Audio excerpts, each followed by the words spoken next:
Okay, today we're going to learn Eruvin Daf Vav. Another week of our learning is dedicated for the Fuash Lema of Eliyahu Yonatan Ben Gittel Mira by Jean Klempner and Gudi Weil.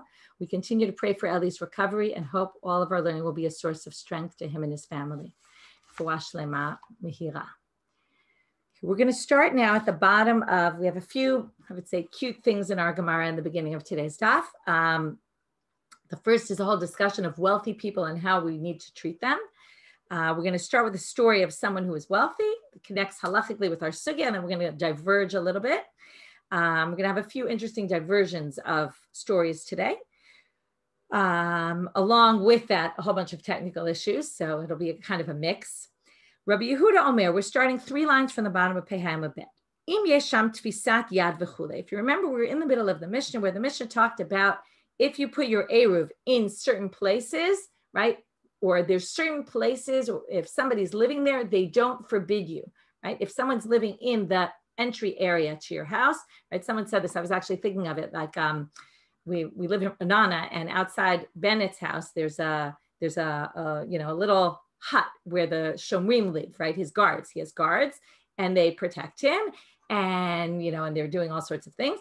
They kind of live there, right? But it's not really a house. So that would be a good example of a place where you can't put an Eruv, right? Because that's not a home, okay? That's not somewhere it's really considered a living place. It's just protecting. It's where the guards live. So now you have these spaces that also those guards, if they didn't join an Eruv, it doesn't forbid him from carrying, right? It's still considered his property exclusively. So now they talk about, Rabbi Yehuda says, Im yesh sham tfisat yad shabal habayit eino oser. That was the end of the Mishnah. This means that if someone is living in a space where they are a resident, okay, it's not like a guard's booth, but they're a resident. So now the question is, right, I see someone asked about this discussion, is it food or sleep? Yes, that's true, but it has to be also a place of residence. And the whole issue with the guard's booth is it's not a place of residence at all. Okay, there's place of residence, and then the question is, are you actually residing there or not? And then there's another issue, which is you might be residing somewhere, but if the balabayit has tfisat yad, which we're going to discuss in a minute what that is, in your house, okay, let's say you're renting, and your balabayit leaves things in your house, okay, we're going to see what that means exactly. Then maybe it's still, like, let's say you live, okay, my street is a good example. It used to be owned by all the same people. And, many years ago, it was all pardesim, orchards, and owned by very few people. And slowly they started renting out the space. Now, let's forget they sold space, but let's assume they rented out all the space to people. So theoretically, the whole street is really owned by one person, but they rent it out to other people. So is that considered different people, or is that considered all the same people? Or you go to a hotel. A hotel is a great example, and I'll give you some interesting machlokot about it. Hotel. So the hotel is owned by one person, but everybody kind of sort of rents their room for the weekend. So we consider, let's say it's a place where there's no Eruv, we consider it all together. Or is this a case where we say, well, the hotel owner has tfisat yad? What exactly is tfisat yad? So that's what the Gemara is going to ask. According to Rabbi Yehuda, if there's tfisat yad of the owner, and then would have to be a case like either my street where the owner was one person, right? Once you have multiple owners, it doesn't really help. But if the owner was one person and rented out to all different people, like the hotel or my street, so that would work. So he says that's fine. So hechidami tfisat yad. Kegom chatzero shel. Now, you can either read this as bunyus ben bunyus, which people then question, well, how does he have the same name as his father? Is that possible? There's a whole halachic issue about that. Some people have a different gear so that it's just ben bunyus. If you remember, we had bunyus a few days ago. That was that funny, I kind of like to read it because it's a funny sounding line, that Rav Dimi said that shiger bunyus lerebi mudya de kundus de min neusa. Okay, it's a little bit of a rhyme. So remember, he sent Bunyus sent to Rebbe this measuring implement, and that was what started us on the whole big problem, because the measuring was measuring a se'ah, and it had 217 eggs, and that didn't match any of our numbers, if you want to remember that complicated page. But in any case, we have here that this guy, Ben Bunyus, it seems like his son, okay, he had a courtyard. Now, this is a great example where the Gemara tells you something as if you're supposed to know what the Chatzer of Ben Bunyus was. So they give you an example. What's tfisat yad? Like the Chatzer of Ben Bunyus. Okay, that's great. But we don't really know what the Chatzer of Ben Bunyus is. So Rashi tries to explain what he thinks it is, which is Ashia Hava. He was wealthy, which is clear from the continuation of the story. He owned a lot of property and he would rent it out to others or lend it out even, it says. He had a lot of stuff. So because of that, he left it in all of his different houses because I guess his one house couldn't fit it all. So he had it in different houses. Okay, this is kind of like saying, and maybe talk about this in a minute. Maybe it's like renting a furnished apartment where the landlord has stuff in your house, okay, or a hotel. What happens in a hotel? You go to a hotel, but the owner of the hotel has his stuff in your room. That's why you have a bed, you have lights, right? All of that belongs to the owner. So if he owns things that you're using, that's already considered his.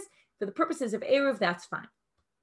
And Rav Feinstein says that's one of, Rav Feinstein says you need three things for a hotel not to need Eruv. One is this, Tfisat Yad. If there's Tfisat Yad, then, right, that would kind of basically cover most hotels, right? Because that's almost always you go to a hotel, it's furnished, right? That's one issue.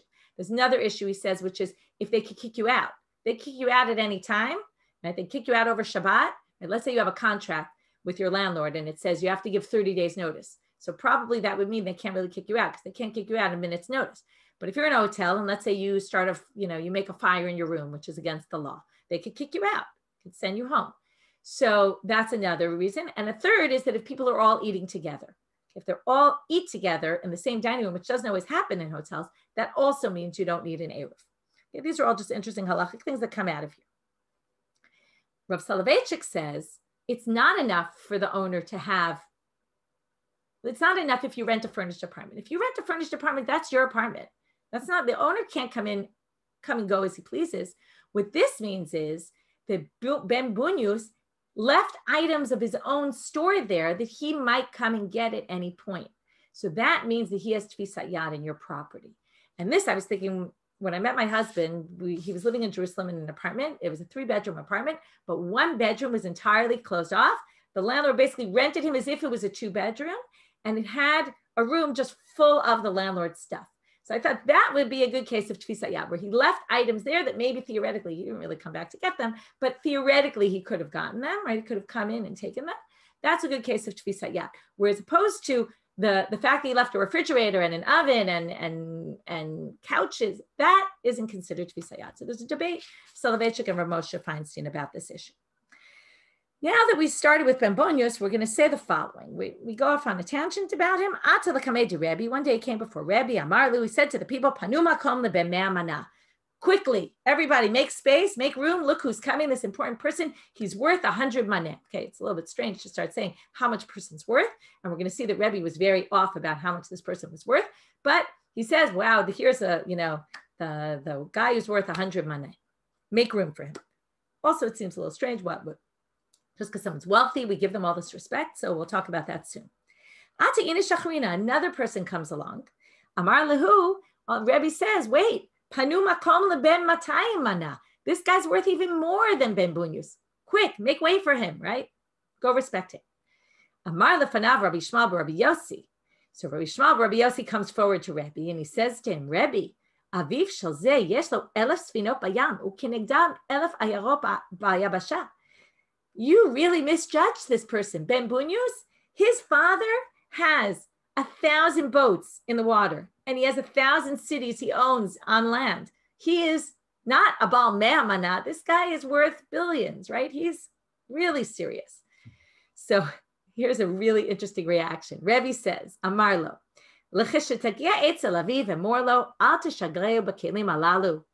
says, when you see his father, tell him, don't let him dress like that, because I totally misjudged him, because look at his clothes. His clothes don't look like a billionaire's clothes. His clothes look like, he's a wealthy guy, but it wasn't clear that he was a really wealthy guy. It's very interesting because we all know there's wealthy people who walk around wearing, very expensive clothing, and there's wealthy people who walk around dressed like everybody else.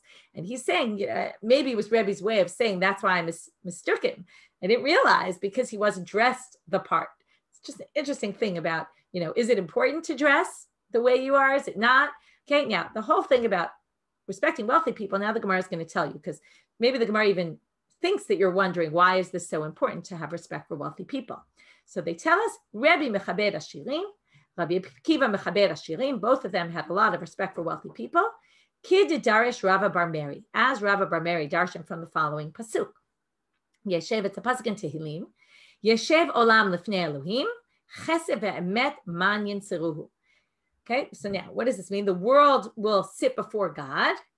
Chesed and emet, truth and kindness, man yinseruhu. Okay, will be protected by man. Okay, which we'll have to explain how they darshan this word. Ematay yeshev olam lifnei Elohim. When will the world be in front of God? Bizman shechesed ve'emet man yinseruhu. When chesed ve'emet bring about that people will protect other people through food, like man, like the man. Okay, and that this is why do we respect wealthy people? Because they support the world. They're the people who support all the people who can't afford things. And that's why we have a lot of respect for wealthy people. This obviously would then maybe make a distinction between wealthy people who are philanthropic versus wealthy people who aren't philanthropic, right? Who don't help the poor. So it's very interesting, right? We see this in our world, right? Big philanthropists are very well respected in the world because we do view them as kind of supporting the world, right? And allowing things to happen. Okay, now we're back to our discussion. We've gotten a little off on a tangent. Wait till our next tangent. It's even more interesting than this.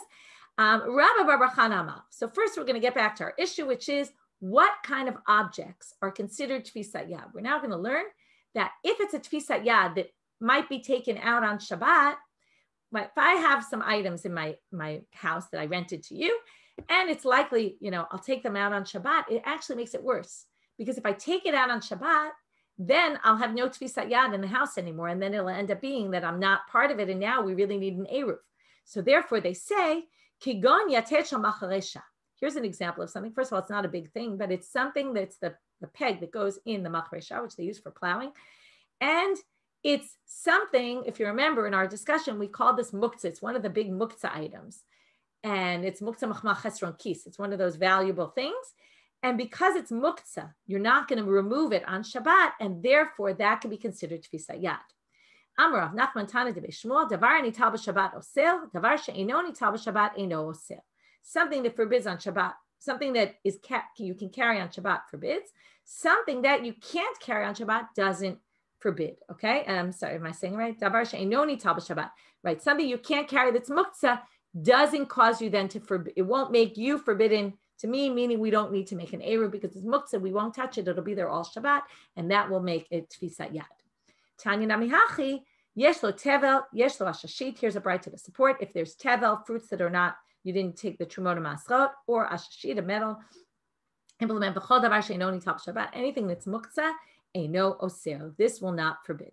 Okay, so now we see that these, right, those are like big pieces of metal, the ashashit. So all those things don't forbid. Okay, before we move on, I just want to mention that Gefet this week, Rabbanit Michelle Farber talks about this issue of the difference between Eruv Chatzerot and Shituf Mavot. It's a very interesting Gefet to listen to. If your Hebrew is good, it's short, and it basically sets up this big machloket Rashi Tosfot about, because we started in the Mishnah with Eruv Chatzerot versus Shituf Mavot, right, where you put each one in the house, right, one in the courtyard. And there's a basic debate between Tosfot and the Rambam on one hand and Rashi on the other about whether Eruv Chatzerot and Shituf Mavot are two totally different things, or Shituf Mavot is really just an outgrowth of Eruv Chatzerot. It's just bigger and includes more, but there's no inherent difference between them. And it's very interesting to see the discussion. This is what we call more limud be'iyun, learning more in depth, right? It's something we don't get to as much in Daf Yomi, but it's very interesting and worth listening to. Moving on to the Mishnah. Haminech beto. It's interesting. All our content this week is from between yesterday's daf and today. Today we're going to have like the Shuli Mishkan's post is on today, the story at the end of the daf, and Daf Michelle Farber is also on something that comes up at the end of the daf about building tents on Shabbat, camping on Shabbat, or building tents. So there, a lot of the content's on today's daf. It kind of happens that way, especially in Eruvin. The interesting content often is in all concentrated sometimes in one daf. Let's say you leave your house for Shabbat and you're not there, and you go to another city. You're planning to be in another city for Shabbat. We learned this already before. I told you again at the end of the Masechet, we keep having repetition of things we learned because, right, that's what the Gemara does. It quotes Mishnayot, so they're quoting Mishnayot all over the place. So they quoted a lot of Mishnayot from the end of the Masechet. Echad Nochri ve'echad Yisrael, right? If you remember, okay, and we'll pull up the sheet for a minute. There's a 4-way debate on this issue, okay? Whether it's a Jew, whether it's a Yisrael. Remember, a bayit of a nochri is not considered a bayit. Remember that? Dira nochri lo shmei dira.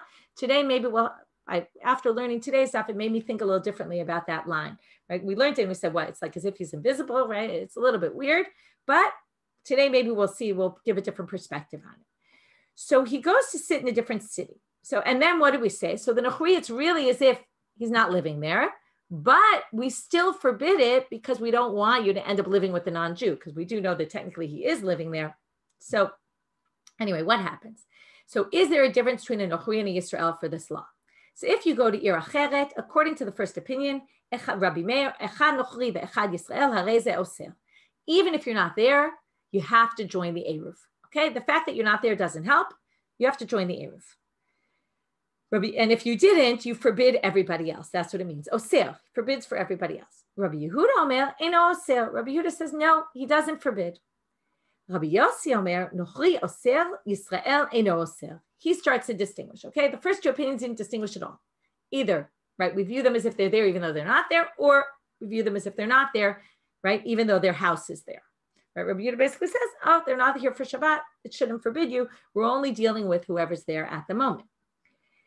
Rabbi Yossi Omer, nochri oser Yisrael eno oser. Why? She'ein derech Yisrael lavo b'Shabbat.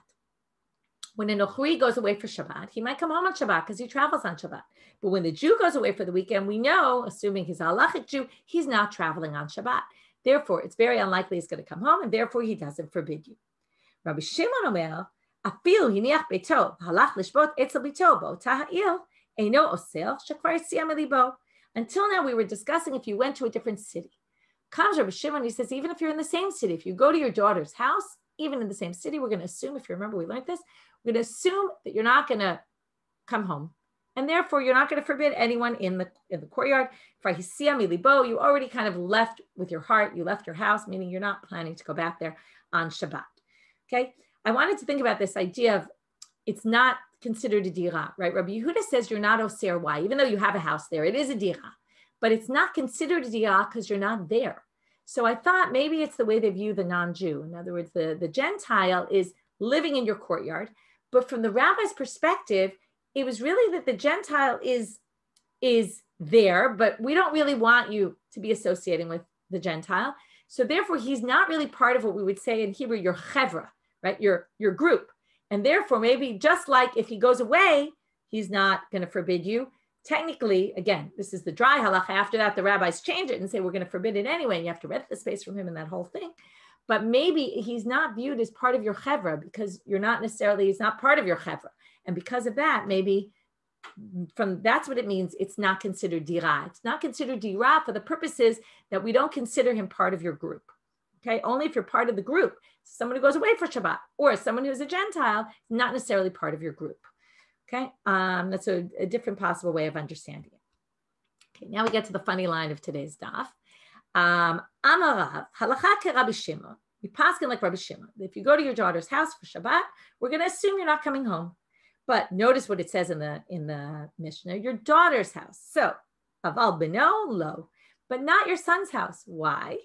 Da'amri inshe navach ba kalva ol, navach ba guriata puk. The way people say on the street, there's like a quip. This is what people say. If a male dog barks, you can stay around. Don't worry about the male dog barking. But if a female dog barks, whoa, you better get far away. So what does this have to do with anything, right? You go to your son's house. If you go to your daughter's house and you have an issue with your son-in-law, okay, your son-in-law is not that, right? Don't be so scared. You're not really so scared of him. It's like a male dog barking. By the way, the thing about the male dog is it's not talking about a dog. It's talking about humans, right? That when a man gets angry, okay, the man gets angry, it'll pass. But when a woman gets angry, right? If you upset your daughter-in-law somehow over Shabbat, you better get far out of there, okay? Her wrath is worse than anything. Okay, so hopefully you don't have that kind of relationship with your in-laws, and hopefully that's not the case. But right here, there's this idea, and the truth is, you think about it, right? A lot of people, it's known. Again, these are very general rules, and many times it's not the case. But as a general rule, parents often end up spending more time at the daughter's house than the daughter-in-law's house, right? It's just one of those things that happens that way. So this is a little bit indicative of that, okay? Maybe from a perspective that maybe we wouldn't like to express in words, stay away from the women who, again, we're back to screaming women also, right? The women get upset, and there was this fear, I think, of the rabbis of the women's wrath, and I think people, some women like to control things in their house and get upset when things aren't that way. And sometimes they scare their husbands in that way. So you could see where they're coming from, even if it's a little bit derogatory against women, but one could understand where the idea is coming from. Okay, that's just a kind of funny thing about today's daf. Now we're going to move on to a new Mishnah. And this is going to take us for the rest of today, which is a bor shebein shtei chatzerot. We have courtyard, okay, and I'll pull up the picture. Okay, it's off my screen for a minute. 1 minute, let me go back. Okay, so sorry, I'm just pulling up the picture. Okay, we have a pit between, right, a bore full of water in between our two courtyards. So there's a wall in between our courtyards, and under that wall, okay, if you don't have the picture, it's a little hard to visualize, but you can imagine a wall at the height of the ground. Below ground, there's a pit. Okay, this is picture 291. Below ground, there's a pit. In the pit, there's water. There's some space where there's just empty pit, right? So there's wall, pit, water. Okay, those are 3 levels going on here. We're going to talk about all 3 of these levels today. So, bor shebein shtei chatzerot. Because this is half on your side, half on my side, we don't allow you to draw water from the well, from your side, even though it's your side, because it's basically shared between you. The fact that there's mechitza above doesn't really help us. Where the water is, there's no mechitza. So you'd have to do a mechitza, gavoa 10 tvachim. You need a 10 tvachim high mechitza. Bein milamata, bein mitocho gno. Now, we're going to have to explain what milamata is. We don't exactly know yet, but whether it's down below or whether it's by the rim of the pit, okay? So it sounds like it could be down lower or higher up. It doesn't really matter. That's the first opinion. Rabban Shimon ben Gamliel Omer, he says, Beit Shammai omrim milamata, uBeit Hillel omrim milamala. Okay, so now we say that according to Rabban Shimon ben Gamliel, it's a machloket of the Chachamim, of Beit Shammai and Beit Hillel about, is it, okay, Beit Shammai says it has to be below. Now we don't know below what, we're going to have to explain this. And Beit Hillel says milamala, above. Okay, we don't yet know what this means, so hold off. So there's one opinion that says you need a mechitza. It sounds like it doesn't really matter where it is, whether it's milamata or mitocho gno. Then we have Rabban Shimon ben Gamliel who says, Beit Shammai says milamata, Beit Hillel says milamala, right? Presumably we paskin like Beit Hillel, milamala. And Amar Rabbi Yehuda, third opinion, lo te mechitza gdola min hakotel shebenehem. What could a mechitza do more than the wall? There's a wall going in between. Now it's true the wall doesn't go inside the pit, but the wall is in between the 2 courtyards, right above the pit. That should be fine, better than anything. You don't need anything more than that. Okay, what he means, lo te mechitza gdola min hakotel, he doesn't mean higher. He means a mechitza is no stronger than the wall. The wall is much better than any mechitza you're going to build inside. And that wall above is sufficient. So the Gemara starts off, and now we're going to have a machloket, Rav Yehuda and Rav Huna, about how to understand the lamata and lamala. Okay, I kind of made little diagrams on my sheet, but I'm going to work now with the pictures. The pictures are a little, whatever, both are good. They're just a little different. Amar Rav Huna, lamata mamash, lamala mamash. Okay, this doesn't really help you. This says lamata means really lamata, and lamala means really lamala. Okay, that's not so clear, but this is what the line explains it. V'zeh v'zeh bebor. They both mean in the bore, which means in the airspace, not where the water is, in the airspace above the bore. So now let's explain. Beit Shammai says lamata. Lamata means lamata, right above the water. It has to be very close to the water level. It's in the airspace of the empty space of the pit before you get to the water, but very close to the water.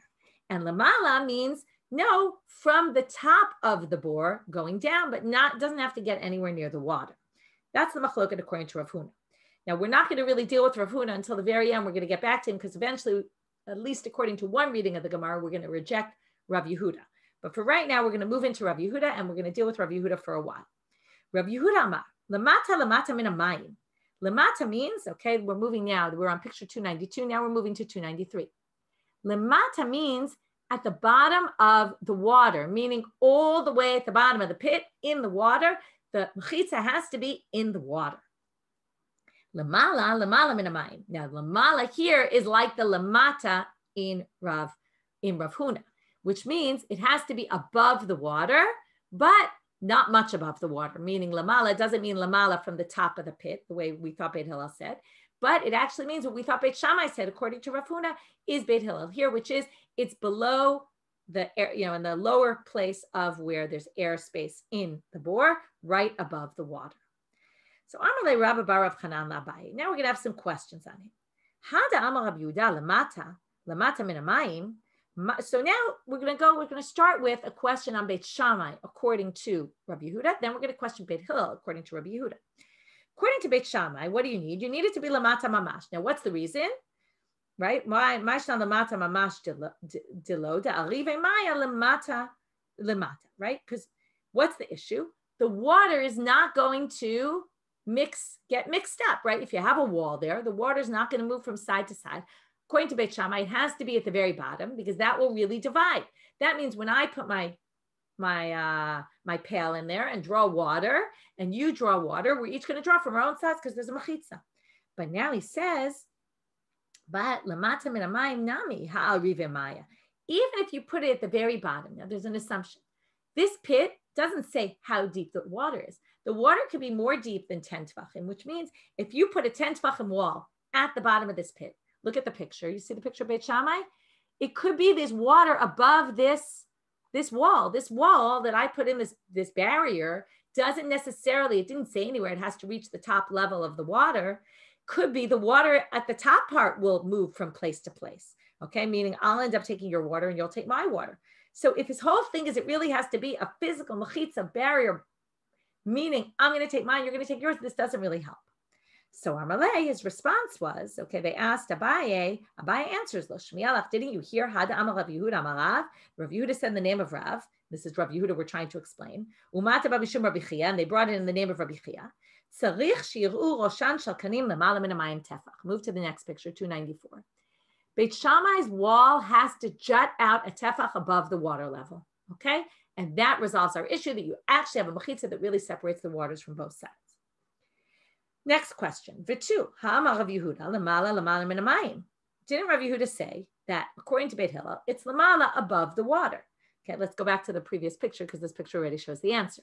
Now, the assumption is it's above the water level, but it has to be close to the water level, and it won't work if it's high up in the pit, away from the water. So, Hadam Rav Yehuda lemala min hamayim, ma'ishna lemala mamash tilo. Right? Why didn't he say it could be lemala mamash? He didn't say that. It could be at the top of the pit. Da'arive maya, right? The reason is because there, if you put it up high, there won't be any distinction in the water separation. But lemala min hamayim nami ha'arive maya. But if you have it above the water level, it doesn't matter if it's way above the water level or a little bit above the water level, either which way. Now here, no matter what, Beit Hillel isn't concerned that the water will mix, because for sure the water is going to mix according to Beit Hillel. But the question is, why did he need it to be close to the water? And the reason is we wanted to have at least something symbolic that this is splitting the water in half. Now, if your mechitza is all the way up top, it's not going to be very symbolic. Even if your mechitza is right above the water, it's still not really symbolic because it's not in the water at all. So Amar Lei, Lo Shmielach Hadetani Yaakov Karchina'a Tzarich Sheyishkar Rashi Kanim B'Mayim Tefach. Go back now to picture number 294. Just like with Beit Hillel, we said with Beit Shammai, it has to jut out a tefach. With Beit Hillel, it has to jut into the water a tefach. So in the end, we now explain Beit Hillel is not the same as Beit Shammai in the first opinion, or maybe we'd say Beit Shammai would say the same thing in the first opinion, but that we don't really know what Rav Huna thinks, but according to Rav Yehuda, it has to be in the deep, right? It has to go at least a tefach into the water. And then it's true that the water still might move from side to side. However, there'll be a noticeable symbolic separation within the water that I'm taking from my water, you're taking from your water. Ve'ela. Okay, now here comes the part of the Gemara that's not exactly so clear where they're going with this. I'm going to go with Rashi's explanation of it, but that eventually, according to Rashi, this is going to eventually reject Rav Yehuda's opinion. Okay, and then we're going to end up having to go back to Rav Nachman's opinion. Ve'elahada amar Rav Yehuda. But I have to say, it's not necessarily the only way to read this sugya. Elahada amar Rav Yehuda. So now they're quoting something else Rav Yehuda said. Kora arba materet bechorva. This means if you have a beam that's four, let's say, what's a chorva? Chorva is a destroyed house. So you have a house that's destroyed, but there's a remnant of it left, a remnant of the ceiling, a beam that goes across. It's 4 tefachim wide. If it's 4 tefachim wide, according to him, it's materet bechorva. That means you can carry under the space of, right? It's viewed as if like there's imaginary mechitza. We've talked about this a number of times. The rest of today's daf is going to all be about imaginary mechitzot and how they work. So according to Rashi, this is based on what we call mechitza tluya, okay, which is something we learned just the other day with the Gezustra, and they wanted to, remember they made the hole and they built these mechitzot going down 10 tefachim, but this was the house that was on the water, and he wanted to get the water from below, even though it doesn't go all the way down to the Carmelite below, where the water is, still we allow it, right? Because it's not Rishut Eruvin, it's Carmelite, and it's water, and for the purposes of water, we allow it. Here, Rav Yehuda is going to say we could even allow it not only for the purposes of water, but anywhere. Tosfot says it actually works by a different halachic principle. I'm not going to get into all the details and the differences between them, but if you say mechitza tzluya, right, we basically say what we call good achit mechitza. We view those mechitzot as if those imaginary walls drop down, okay? In a sukkah, for example, which we're going to talk about now, right, a minimum height of a sukkah wall is 10 tefachim, right, which is very low, and some people have sukkah walls that are that low, and there we say good asik mechitza. We view the wall as if it goes up imaginarily all the way to the schach. Right? It doesn't have to touch the schach as long as you imagine this imaginary wall, as long as it's 10 tefachim high. So now he basically says this. So Tosfot says, Rashi says it works by this mechitza tluya. Tosfot says it works by some other principle, which is pi tikra yored v'sotem, which doesn't work by a wall. It works by a ceiling. When you have a ceiling covering a space, and this everyone will agree with it, it's not just for purposes of water, we can view that ceiling as if the sides of the ceiling drop down imaginary mechitzot. Okay, so that's a different way of understanding the sugya, that's the principle he's using. Also a beam of 4, okay, that's like our case. Let's say you have a bore, water, half on your side, half on my side. If we put a beam that's 4 wide across the opening of the bore, the top of the bore, okay, it's not in the bore, like we saw, lamata, lamala, it's not anywhere in the bore, it's just above. We can imagine that as if there's a mechitza in between. Okay, I'll pull up the picture here. Picture 295. Okay, here's the beam that goes out, right? And it's 4 wide. And it basically can cut this in half, and you can take from your side and I can take from your side. So now the Gemara is going to ask, and this is the picture here. The Gemara asks, how can this work? If I put my deli in, right, on my side, there's a beam all the way at the top. It's not anywhere, right? When you had a mechitza, at least in the water, that might prevent my pail from getting to the other side. But here, there's a beam lying across the top of it. My pail can get anywhere in there, and I'm going to end up taking your water. So they say, okay, we say the rabbis assumed that if there's a beam 4 above, my deli is not going to waver more than 4 off course. Like the beam will somewhat prevent my thing from getting across to your side. But they say, miyahari v'maya. But the water mixes. We all know water moves all the time. So I'm going to still end up with, even if I draw from my side or under the beam. Sorry, I think I read it wrong. I should have stopped. Period. Then they say, tachat kora miyahari v'mayim. But the space underneath this beam, the water mixes. In other words, it's true, maybe it won't get past the 4 tefachim to your side, but I would call this maybe no man's land, right? But it's everyone's man's land. In other words, under this beam, it's yours and mine, and we both have access. So there, how could that be? We should forbid each other because, again, any space that you have access to and I have access to, we forbid each other. So, this must work because of a special dispensation we make for water, because people need to draw water on Shabbat, and therefore we allow it. So it's a unique halacha just by water. Now, according to Rashi, this comes to basically reject Rabbi Yehuda, okay? Because they say, Rav Yehuda. What did Rav Yehuda say? Right? And then he said basically that it works even in a chorva. And they're saying this is unique only for water, okay? And then we're going to say that for water, right, the basically, again, how it connects with our previous sugya is a bit of a question. I'm going to leave that as an open question for right now. So now they say, how do we know that it's kal shikilu chachamim b'mayim? Ki dibam yinei Rabbi Tavla merav mechitza tluya ma'u shetatir b'chorva. Rabbi Tavla asked Rav, can you permit a hanging mechitza, right? Again, a mechitza that's in the air, and we imagine as if its sides drop. Is that permitted in a chorva, in a place where there isn't water? Amar lei, so he answers him, ein mechitza tluya materet ela b'mayim. Kalu shikilu chachamim b'mayim. They basically say this is a unique halacha just by water, and therefore we're only going to allow this in a case of water, not in any other situation. Like I said, how this connects is a good question. I'm going to leave it open right now because it's not 100% clear. Amar Rabbi Yehuda, lo tehem b'chitza, Rabbi Yehuda. Sorry, I'm confusing Rabbi Yehuda. Let me just clarify. Rabbi Yehuda is a Tana. Rabbi Yehuda is an Amora, second generation. He always brings us the Torah of Rav and Shmuel. So now we're going back to the Mishnah. Rabbi Yehuda said, lo tehem b'chitza, right? What do you say? Lo tehem b'chitza gdola min hakotel shebenehem. He says, forget all your talk about mechitza and where it needs to be and all that. The fact that you have this mechitza above, between the two courtyards, that's enough to basically make this separation. Okay, you don't need anything more than that. So, Amar Rabba Bar Bachana, Amar Rabbi Yochanan, Rabbi Yehuda b'shitato Rabbi Yossi, Amara, Ta'amar mechitza tluya materet afilu b'yabasha.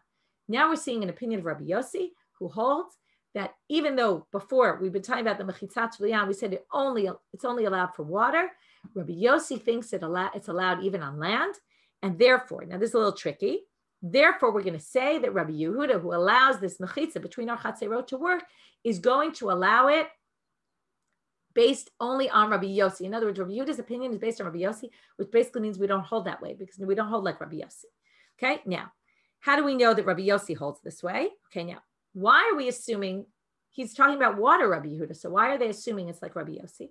So the assumption is that when we talked about mechitza tluya, we talked about that you have a porch and you make a hole in the porch and you build a mechitza that we're then going to say this wall now goes down. In this case, you didn't build a mechitza for this purpose.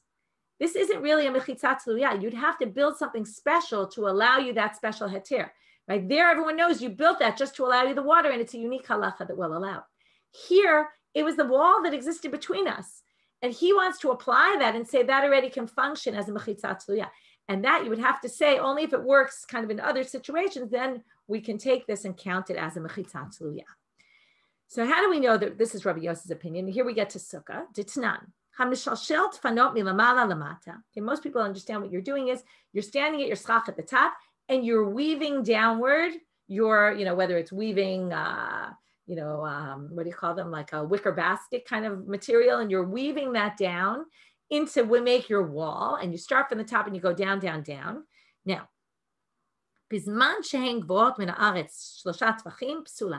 if those walls don't go all the way down to the bottom, to within 3 tvachim of the ground, those are not considered walls. In other words, even though mechitza, we always say, is 10 tvachim, if your mechitza goes down 10 tvachim, but it's still far away from the ground, that's not going to work. That's what I said before about sukkah. What's the reason for that? Remember? Because gediyim bok imbo. Remember, animals can get through. The height that we determine animals can get through, right? Little goats, baby goats can come through at a height of 3 tvachim. Already they can get through the wall. That means the wall is breached. That's not a wall. Okay, your wall is to be protected from animals. Okay, so that's at a height of 3. Mimata lamala, but if you're starting with your wall at the ground and you're going upward, right? Even if it doesn't get up to, I think there's a picture here. Let's see. Yeah, here's your sukkah wall. Okay, here you're going down. There's the little gdi sticking out at the bottom, right? But if you go this way and you go up, but there's a big space at the top, that's fine, even if they don't touch the schach. Rabbi Yossi Omer, but here comes Rabbi Yossi. Okay, right, this is the next picture. We're not going to get to that today. Keshem shelamata lamala asara, milamata lamala asara. Sorry, I think I read it wrong. Keshem shemilamata lamala asara. Just like when you go down, up 10 tvachim is enough. Kach milamala lamata asara. He holds, right here you have it.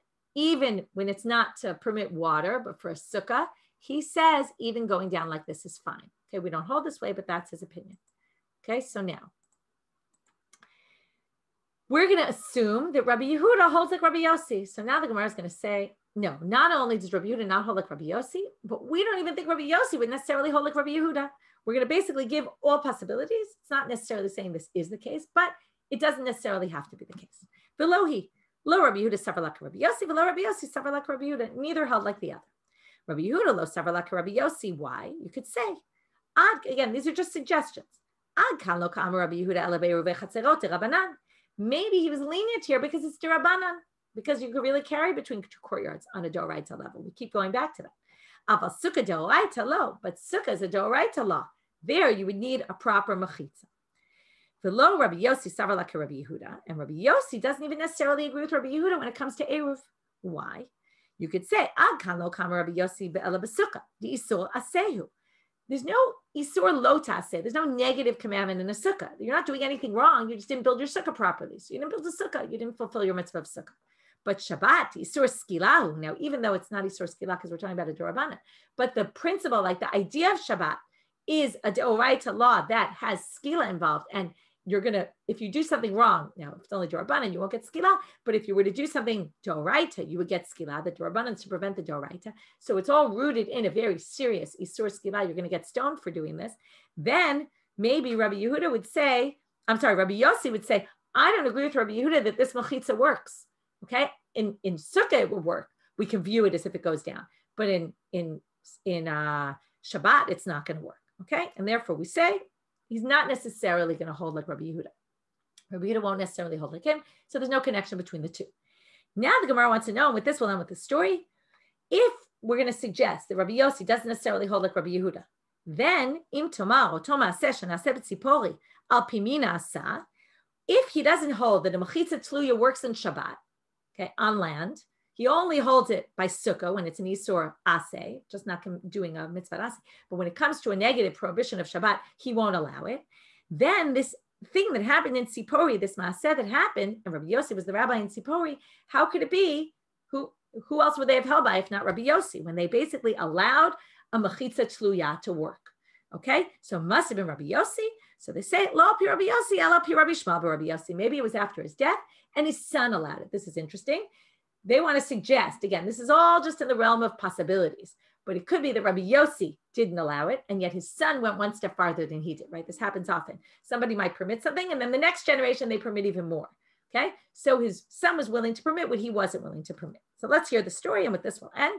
And Shuli Mishkan wrote a whole article about the reality about this case, what exactly is going on. Dechiata Rav Dimi, where Rav Dimi came from Israel, he said, Amar, they forgot to bring this Sefer Torah to the shul before Shabbat. So Shuli goes off in a whole thing about, right? What about Aron Kodesh? Why isn't it in the shul, right? Obvious Corona connection. Nowadays, people have Torahs in their houses because they have outdoor minyanim and they have to bring the Torah before Shabbat, or, the same idea here. So the Torah wasn't in the shul for whatever reason, and she discusses possibilities as to, maybe she talks about ancient synagogues. Not all of them had Aron Kodeshes that we found yet. So it's possible they really didn't have an Aron Kodesh. I was thinking about the fact that, nowadays we leave them in the shul without a problem because we have security systems, alarms, we have insurance, right? Every shul has insurance for their Sifrei Torah. In those days, who was protecting it? It makes the most sense that they would have kept the Torahs protected in the houses because they're much more protected than in the shuls where nobody was living. So anyway, what happened in the story? The next day, what they do? They took these pillars that existed and they threw a sheet over it. Okay, now there's two options. Either it was four things and they threw it over like a tent, or it was a row of pillars and they threw it over to make like a wall. Okay, so either it was making a tent type thing or a wall, and they allowed them to carry through there. So the Gemara now questions, and this is what the whole camping thing is about and making tents on Shabbat. How could you do it? How could they have made a tent on Shabbat? That's not allowed. Don't all agree? Right? This leads to umbrellas and all sorts of other things. You can't do that on Shabbat.